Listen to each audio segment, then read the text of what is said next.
નમસ્કાર દર્શક મિત્રો, હું છું પરેશ ચૌહાણ. સૌરાષ્ટ્ર સમ્રાટ ન્યૂઝ ચેનલમાં આપનું હાર્દિક સ્વાગત છે. વિસાવદર ખાતે ભારતીય સંવિધાન દિવસની થઈ ભવ્ય ઉજવણી. આજે ભારતીય સંવિધાન દિવસ નિમિત્તે વિસાવદર ગ્રામ્ય તેમજ વિસાવદર શહેરના અનુસૂચિત સમાજના આગેવાનો, અગ્રણીઓ, રાજકીય આગેવાનો, સામાજિક સંસ્થાઓ આ રેલીમાં જોડાઈ અને સંવિધાન પ્રત્યેની પોતાની ફરજ અદા કરી હતી. આ પ્રસંગે જૂનાગઢ જિલ્લામાંથી પણ અનુસૂચિત જાતિ સમાજના આગેવાનો ઉપસ્થિત રહ્યા હતા અને કેશવ ક્રેડિટ કોઓપરેટિવ બેંક પરિવાર દ્વારા રેલીમાં જોડાનાર તમામ લોકોને શરબત પીવડાવવામાં આવ્યું હતું. આ રેલીમાં અનુસૂચિત સમાજની સાથે અન્ય સમાજના આગેવાનો અને અગ્રણીઓ પણ જોડાયા હતા. આમ ભારતીય સંવિધાન દિવસે લોકોમાં સમાનતાની ભાવના જોવા મળી હતી.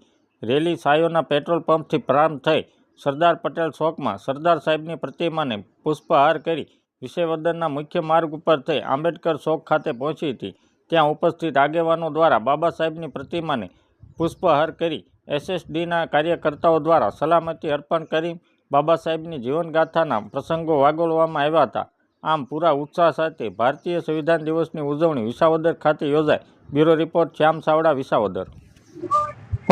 ઉમેશ નાગવંશી. વિસાવદર તાલુકામાં આજે 26 નવેમ્બરના દિવસે બંધારણ દિવસ હોય તેના નિમિત્તે આજે રાજકીય પાર્ટી તમામ અને સામાજિક આગેવાનો સાથે મળી અને એક ઉજવણી કરવામાં આવી હતી સંવિધાન દિવસની. અને અનુસૂચિત જાતિ વિસાવદર કમિટી દ્વારા આજે તેની આગેવાનીમાં અમે તમામ સામાજિક સંગઠનો અને રાજકીય આગેવાનો સાથે રહી અને આ રેલીનો કાર્યક્રમ કર્યો હતો. સંવિધાન દિવસની ઉજવણી કરવામાં આવી હતી.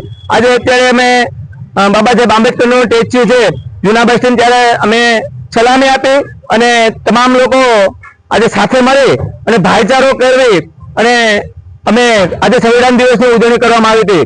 જય ભીમ, નમો બુદ્ધાય અસ્તુ. કનુભાઈ ભાલાળા, પૂર્વ ધારાસભ્ય, પૂર્વ કૃષિ અને જળસંપત્તિ મંત્રી, પૂર્વ જિલ્લા ભાજપ પ્રમુખ.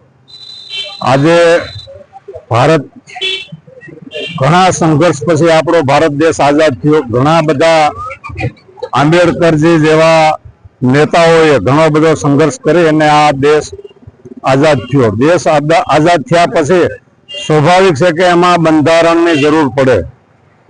ત્યારે જે વખતે એ વખત ભારત સંઘના જે નેતાઓ હતા એમણે આંબેડકરજીને આ જવાબદારી સોંપી કે ભાઈ બંધારણ જે છે એ તમે બંધારણ બનાવો.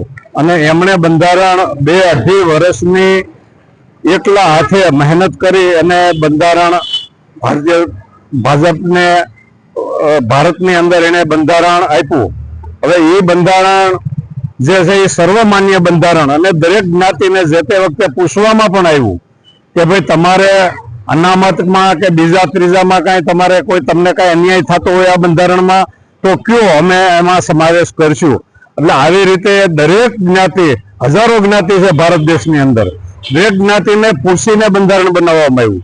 જે જ્ઞાતિએ જે એની મુશ્કેલી વર્ણવી કે ભાઈ અમે પછાત છીએ, અમે અભણ છીએ, અમને કોઈ સુવિધા નથી, આ તે કોઈના અનામતમાં સમાવેશ કર્યો, કોઈ જ્ઞાતિને ખાસ પેકેજમાં સમાવેશ કર્યો. અને જે જ્ઞાતિઓએ ના પાડી કે ભાઈ અમારે ભગવાનની દયા છે કે કંઈ નથી જોઈતું, તો એ જ્ઞાતિઓને પણ પૂછવામાં આવ્યું હતું. એટલે આ રીતે આ બંધારણ છે બધાને પૂછીને બનાવવામાં આવ્યું છે, બધી જ્ઞાતિઓને જોડીને બનાવવામાં આવ્યું છે. અને દરેક એ વખતના રાષ્ટ્રીય નેતાઓએ એને સંમતિ આપી છે. અને આપણે બાબા સાહેબ આંબેડકરના જે સંવિધાન દિવસ છે એ આપણે ઉજવવો જોઈએ, દરેક જ્ઞાતિએ ઉજવવો જોઈએ. એ કોઈ એક જ્ઞાતિના નેતા નથી, આખા દેશની તમામ જ્ઞાતિના એ વડીલ નેતા છે, કોઈ એક જ્ઞાતિના નથી, રાષ્ટ્રીય પુરુષ છે.